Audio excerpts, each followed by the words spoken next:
The Nigerian political landscape has been rocked yet again by a massive high-stakes development that has dominated headlines across the nation this March 2026.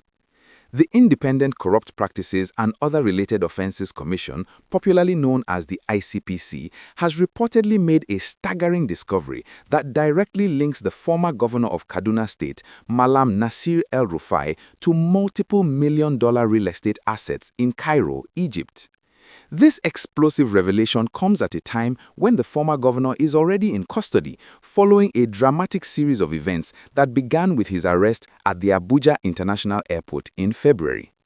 According to detailed investigative reports that surfaced just today, Monday, March 9, 2026, the anti-graft agency has identified at least 6 luxury properties, including 3 massive villas and 3 high-end apartments located in some of the most exclusive estates in New Cairo. These properties, situated in prestigious areas like Arabilla Estate, Banafsik Estate, and Cairo Festival City, are estimated to be worth millions of dollars, with individual villas alone reportedly valued between $1 million and $1.3 million each. This discovery has sent shockwaves through the public, particularly because it directly contradicts the former governor's previous public statements where he famously boasted of owning only one house and insisted he had no need for mansions or siphoned wealth. The investigation into these North African assets reveals a timeline that is causing significant legal concern as the acquisitions allegedly took place between 2021 and 2023, the very period during which El-Rufai was serving his second term as the governor of Kaduna State. This connection has intensified the scrutiny on the 423 billion naira financial probe initiated by the Kaduna State House of Assembly, which previously indicted the former governor for alleged money laundering and the diversion of public funds.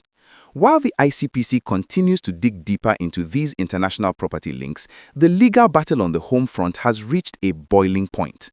El-Rufai's legal team, led by senior lawyer Ubong Esop Akpan, has come out swinging against these allegations, describing the reports as a desperate smear campaign and a fabricated narrative designed to justify what they call an unlawful and politically motivated detention. The defense argues that the ICPC is relying on anonymous leaks rather than verifiable evidence to keep the former governor behind bars without a formal charge. This situation has created a tense standoff between the state and one of Nigeria's most influential political figures. And if you want to stay updated on how this massive corruption probe unfolds and whether these Egypt mansions will lead to a formal trial, you must take a quick second right now to like this video and hit that subscribe button.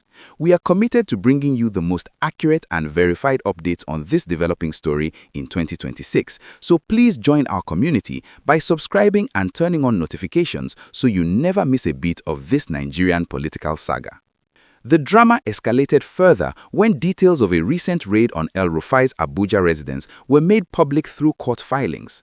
The ICPC revealed a list of 67 items recovered during the search, which reportedly included sensitive security documents and electronic equipment capable of intercepting confidential telephone conversations. The commission alleges that this equipment is linked to a separate 3-count charge filed by the Department of State Services involving the alleged wiretapping of National Security Advisor Nuhu Ribadu.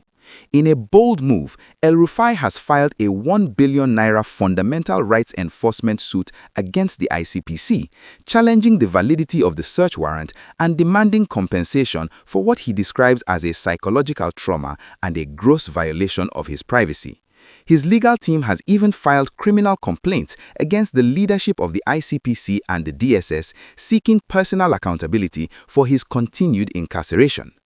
As of today, March 9th, prominent Nigerians and civil society groups have begun to voice their concerns over the length of his detention, with some calling for his immediate release or an urgent arraignment in a court of competent jurisdiction to ensure the rule of law is upheld. This leads us to a very important discussion for our viewers today, as the stakes for Nigeria's democracy have never been higher.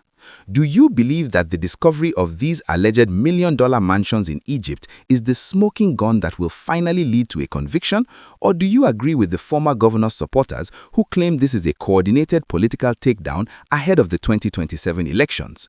The contrast between his public image as a modest public servant and these high-end international property links is sparking a fierce debate about transparency and accountability in governance. We really want to hear your perspective on this, so please drop your comments below and let us know what you think about the ICPC's latest findings and the overall handling of this investigation. While you are sharing your thoughts, please remember to support the channel by clicking the like button and subscribing if you haven't already. Your engagement helps us reach more people with the truth behind these viral headlines, so please subscribe and stay tuned as we follow the money from the streets of Kaduna to the highbrow estates of Cairo. As the legal expiration of the remand order passed last week, the pressure on the anti-graft agencies to present their evidence in court is mounting. The ICPC has maintained that its actions are strictly within its statutory mandate to investigate asset concealment and corrupt practices, promising to move to the next phase of the prosecution once the forensic analysis of the seized items is complete. Meanwhile, the African Democratic Congress, the political party El-Rufai recently joined, has officially demanded his release, labeling the entire ordeal as a mortal blow to Nigeria's democracy. The nation now waits to see if the ICPC will produce the deeds of assignment and payment mandates for the Egypt villas to prove their case beyond a reasonable doubt. Whether this ends in a landmark judicial victory for the anti-corruption fight or a multi-billion naira legal defeat for the government remains the biggest question of the year. We will be here to provide the answers as they emerge from the courts and investigative bureaus. Thank you for staying with us for this detailed breakdown, and don't forget to like, comment and subscribe for more verified 2026 news reports.